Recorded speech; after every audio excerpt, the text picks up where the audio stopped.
Hi, welcome or welcome back. If you've ever opened up a brand new planner, absolutely full of hope, and then 2 weeks later you go ahead and abandon it for whatever reason, energy crashing, pain flaring up, or your brain just says absolutely no, not today, not tomorrow, no thank you, then this video is absolutely for you. I am setting up a goal journal today using this square Tifosi journal and a workbook that I designed myself. This is going to be available to everybody, and when it is I'll let you all know, so if you want to take a look at that then you can. I chose a square journal specifically for my goals.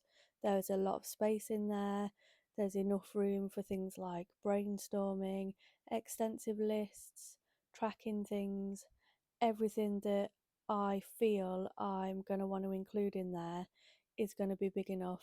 I chose the Tree for Life design in black, and it has kind of like silver accents on there.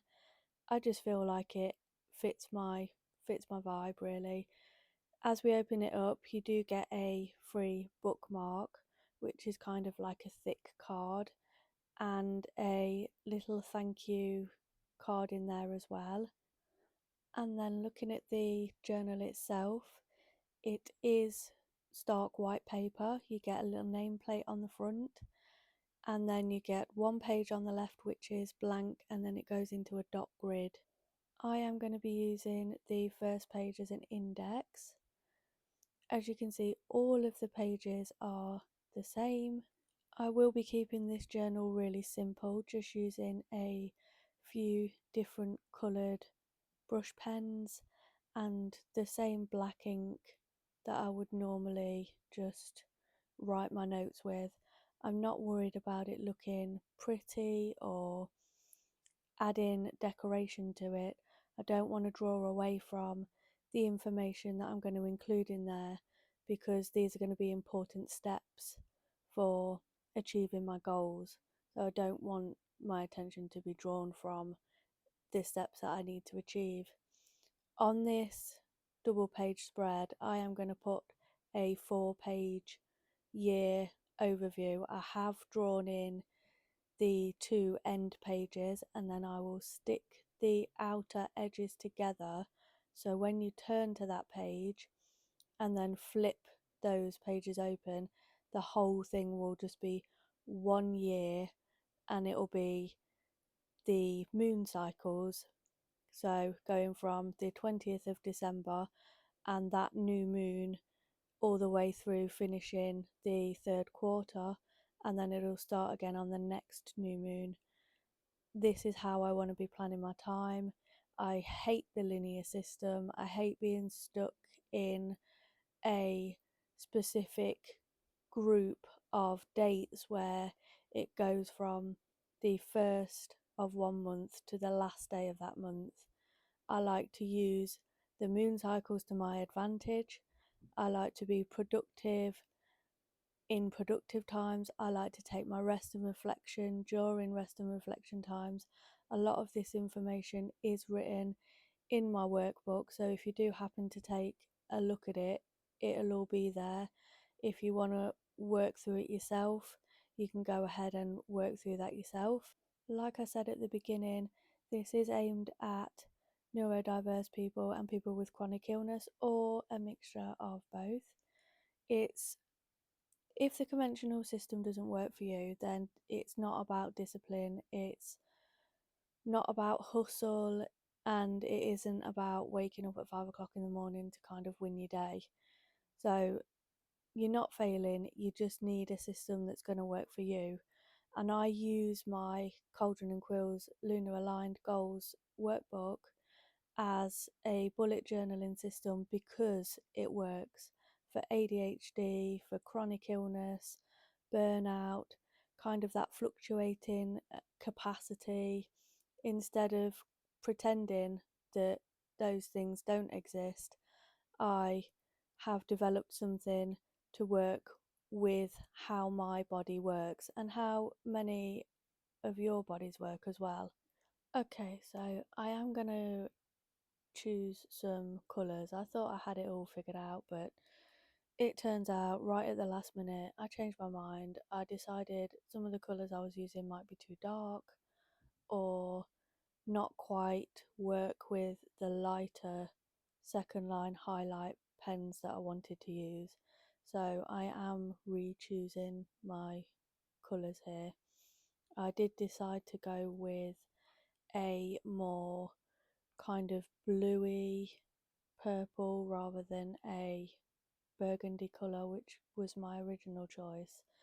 They will go together, so I can alternate it across the pages if I wanted to. But this first page is going to be my index. I will be using the purple and the very pale pink brush pens, and I'll just be including my header and my second line highlights. I do leave a gap in my second line highlight.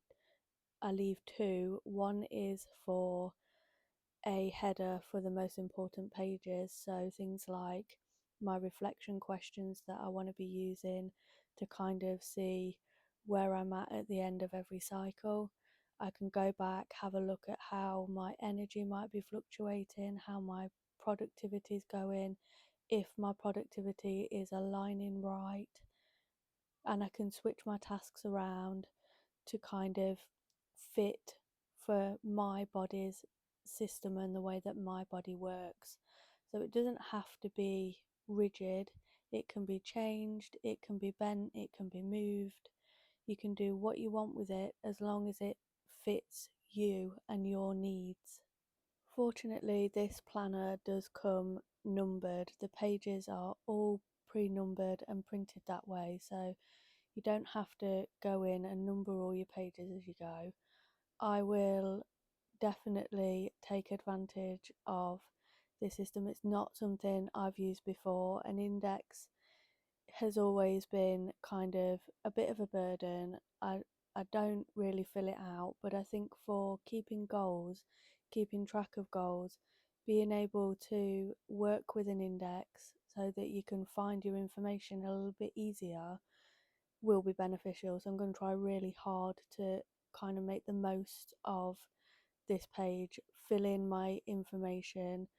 I'll definitely be filling in the important pages at the start, and then all of my goal setting elements will go in as and when I do those. They will be kind of blocks of information. So each goal, for example, if I want to grow my YouTube channel, all of that information will be in one block. And then all of my other goal information, you might have a goal to lose weight or something like that, that will be another block in the book.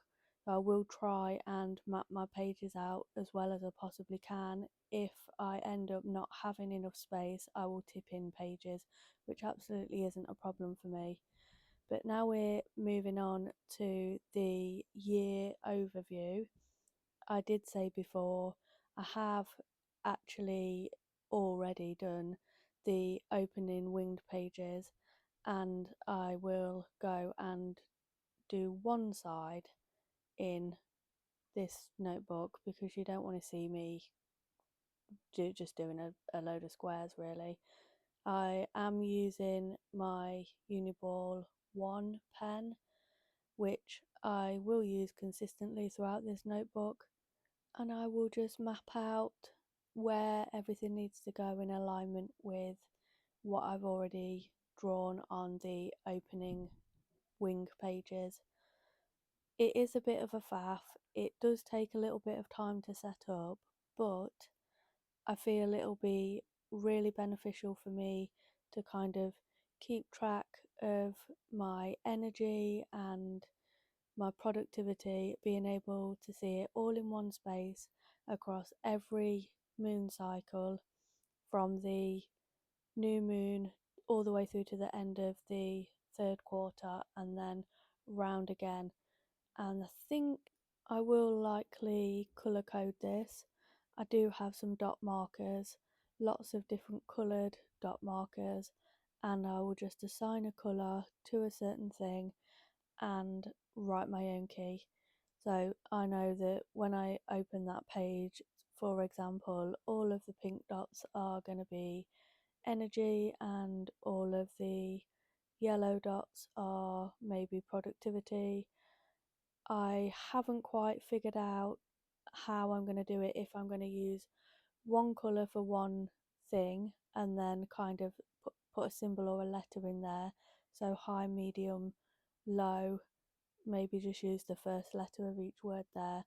Or if I will assign completely different colours for the high, medium, and low, so that when I open it out, I know, for example, the pink might be low, yellow might be medium, and green might be high. And then I'll have a really good idea of where I'm at during that cycle, where my energy fluctuates, where my productivity fluctuates, and I'll be able to keep track of it a whole lot easier. So as you can see, I'm just drawing in this grid. It is 4 squares wide and 3 squares down. So if you want to replicate this in the same style notebook, then you can. And the wing pages are slightly smaller to compensate for the amount of days that are in the year. That also gives me room for like a side margin, so I can have maybe my main yearly goals down one side and my key down another side, or I can use it to kind of track where I'm at each cycle. There's enough room down that side for you to just pop in some figures there if you wanted to use it that way. Also, I do end up putting all my dots in, and I like to mention that I always put my dots in on the right hand side because it just feels better. You know, when you start to write in information, it gets in the way a lot less than if they're in the top left corner. And I know every single planner that I've used that has kind of a monthly overview, they always stick it in the left corner, and it is a pain in the bum. So I've decided I'm just going to do it my way. If it's not your way, fine, you do you, and make sure that it's functional for you. That is the grid work all done, and I will go in and pop those dots and the dates in off camera so that you've not got to sit and watch me doing that tedious task. Like I say, it does take a while. It is worth it because it's a whole year view. You've not got to do it over and over again every month. I am going to work on those fold out pages next. So the bits you see when the full year overview calendar is closed inside the book. Now, I wanted something that was going to go with that yearly calendar, and I've decided that the best thing I can do here is map out what each moon phase means and what kind of questions I can ask myself in reflection to those moon phases. So, the new moon, the first quarter, the full moon, and the third quarter. Each moon phase has its own dedicated kind of picking point. So you've got your productivity and your reflection and your relaxation and so on. On these pages, I will have 2 phases per page, and down the left side, I'll have information about that moon phase, kind of what I can do during that time, what it represents, and then on the right hand side, I'll have my reflection questions. I may add a few more as I go along if I find that I'm not really asking myself the right things, but for now, I think I've got a pretty good start on what I'm doing, and I think it will, kind of be productive for now. Now, I am going to make you aware that this is going to be a series of videos. I'm not going to set up the whole journal in this video. I am going to set up the first few pages, and then I'm going to go ahead and set up the next few pages, kind of explaining what I'm doing as I go along the way, any changes that I make, what kind of things I'm putting in there, how you can use this system to help you as well. I'm doing this because I recently had a new diagnosis after experiencing really bad hip pain. I've experienced hip pain for probably around 5 years, but recently, the last few weeks, it's gotten drastically worse. And I went for an x-ray, and it turns out I have osteoarthritis. Now, this is also causing really extreme sciatica, so I can't sit upright in my chair to film for too long. In that's been an issue. It's been a problem. I've bent my head over it actually, and it's meant that I've had to step back for a little bit, kind of make a new plan, go with what I'm dealing with at the moment and what fits me at the moment to be able to produce content and do what I want to do on the internet. It's not easy, but I think this new way is going to work for me. It does mean that I will now only promise one video a week, but there may be more. It just depends on what's going on, how I'm coping. If the pain is worse some days than it is other days, I will try and upload either on a Friday or a Saturday every single week. I do like to stay consistent. I like to have a schedule. So, it's going to help me, and you'll know when you can expect a new video to come. Okay, so we are coming up to the end of this writing stage. I will then follow up and show exactly what I've got before I stick in those fold out pages for the yearly overview.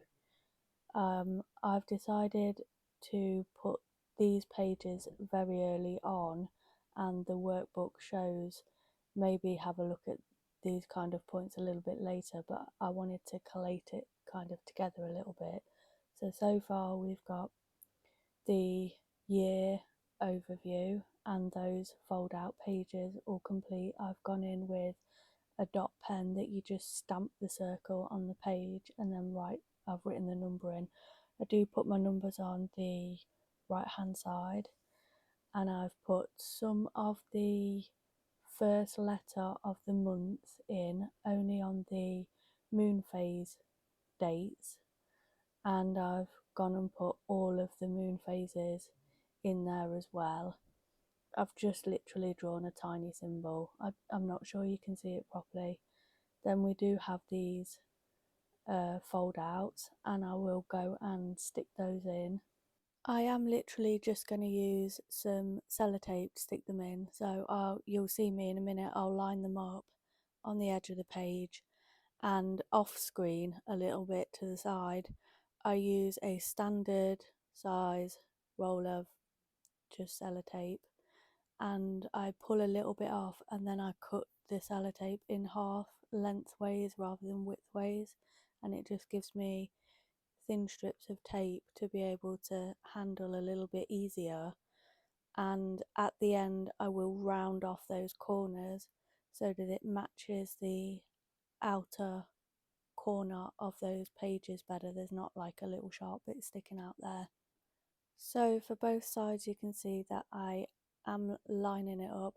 I'm just popping the tape on before I line it up so that I know once it's there and I know it's in place, I can just quickly fold it over, and I've not got to kind of hold it in one hand and pull some tape off with another hand and fiddle about with it. I can just get it straight lined up and then pop the tape over, and then I just fold it open. I fold it open so it's completely open, and I use the fact that the book is the first page and the first page kind of bends open a little bit further at that hinge, so I'm taping it so it opens out more than what it normally would, if it was like the middle of the book. And I just do the same thing on the other side, line it up, pop the tape on, get it all in place, and then fold it over and tape that middle section there. This one did buckle a little bit, you can probably see it, it kind of bends in the middle there, but it's no problem. I didn't need to pull the tape off, I didn't need to risk ripping the page or anything like that. and there it is. You've got the fold out flaps into the year overview, and I have my review questions and of course my index at the beginning of the page. Sorry, the beginning of the book. Everything that I kind of need a quick overview on is on these front pages. Unfortunately, these pages are also numbered, so when it comes to doing my index, I can use the numbers on those pages. I did take the fold out pages from another book, so they do have different numbers on. I think it's like 56 and 57. So I think what I'm going to do there is I will number them kind of maybe 1A and 2A, or it would literally just be for my index. So I'm not really bothered about how it's going to look when I renumber them or anything like that. This journal is literally for pure functionality and productivity. I'm not worried about how pretty it looks and, too much about how cohesive it is, although we'll be using the same colours in there for like all of the pages. So, there is some cohesive elements to it, but I'm not going to be sticking stickers in there or anything like that. I'm not going to be decorating. I will be moving on to these pages in my next video, and I do have a short screen grab of what the workbook looks like. So if you want to kind of have a go at it and follow along with it maybe, or you might just be interested in trying a new way because the way that you've been doing it isn't working. So if we just go and take a quick look at that, and then I'll wrap this video up. I didn't actually expect this video to be this long, but I am pleased it is. It means that I can do it. Here's a quick look at the workbook. It is the Cauldron Quills Lunar aligned goals, and the first few segments of this page are talking about why this was created, why it exists, and how it has ADHD at the forefront of the mind when developing it. I mean, I do have ADHD myself. I have tried lots of other methods of being productive and helping with goals and things like that that haven't worked. So, this is why I've gone ahead and done this. It also explains why I'm using the moon, why I'm using the moon cycles, and how it's beneficial. Um, and it does go on then to why this workbook works for ADHD. So you can see a little bit of information at the bottom, and then we go on to the next page and it carries on there. How to use the workbook is just a few lines about how no one's expecting perfect. You print it off, you do the exercises, and you do it again. It's a repeated task. Next is all about energy, how we use energy over time. You can see the year overview there, which I have drawn out in my journal, and then you move on to the kind of reflection pages after that. So, how energy is being supported and what things you want to look at. And then we've got the desire seed, which is kind of a brainstorm of ideas. There's some life areas that you might want to explore when doing that, body and health and things like that. And also some prompts written in there at the bottom. You've got a blank page for your brainstorm and a list page for your desire seed. And then flicking through, we've just got the goal action plan. So there's a few pages for that. And then here is the information that I've written on the front of my fold out pages. It's not exactly copied, but it gives the same sort of vibe and the same sort of idea. I am going to go through this quite quickly. If you do want to pause the screen, then feel free to pause it, maybe zoom in, have a little bit of a read. This will be available. I am currently designing my website where this will be available for free. You can just click on the item as if you were going to purchase it, and the amount will be zero. You check out at the zero cost, and there'll be an instant download link for you to download this and have a look at it for yourself. You might find it useful. I just want to say a massive thank you to everyone who messaged me with well wishes during this difficult time for me. And thank you so, so much for being here. If you've made it all the way to the end, then please drop a little star emoji in the comments. If you do have any questions about anything that I've spoken about, then please drop them in the comments and I will get back to you. Or you can pop me an Instagram message at Cauldrons and Quills. I hope you all have a lovely weekend and I will see you next time. Bye!